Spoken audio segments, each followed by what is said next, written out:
Today we're talking about this beautiful tree here, the Nuxia floribunda, which is commonly known as the forest elder.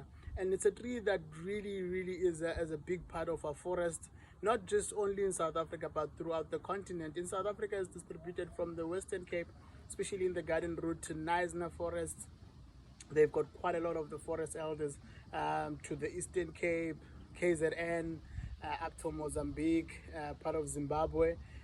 In fact, in also parts of Eastern Africa, in tropical forests, you can find this beautiful tree that has a limited number of species in their genus, which is about 20. And in the southern African region, we've only got about 5, and some of them are actually shrubs.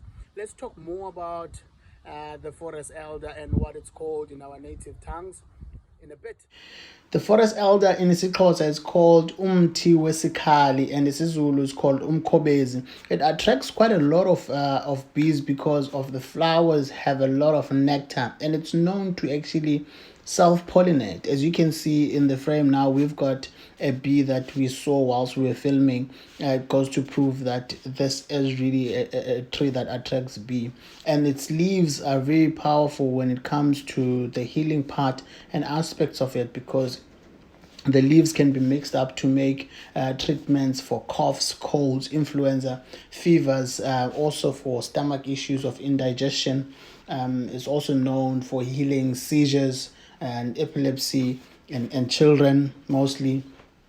And it's used in many traditional ceremonies for masking of the face and skin. The bark is very also crucial in many traditional customs and traditions in the continent.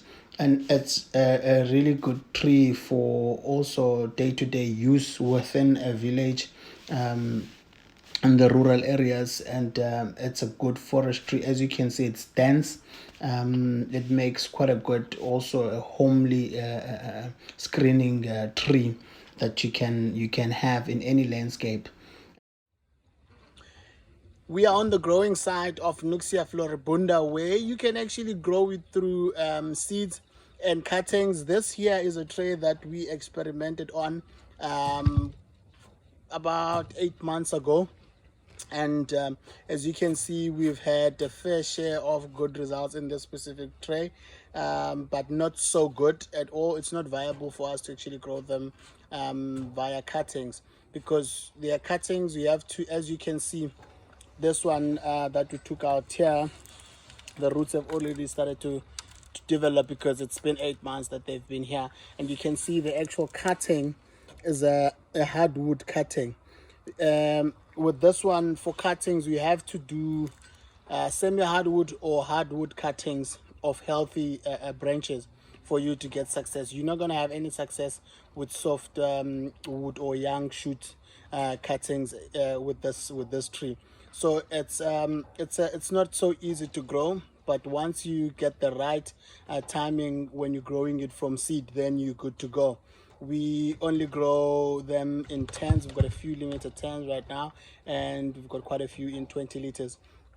So we grow quite a lot of the forest elder also. And I hope you've enjoyed the segment, and let's see you tomorrow.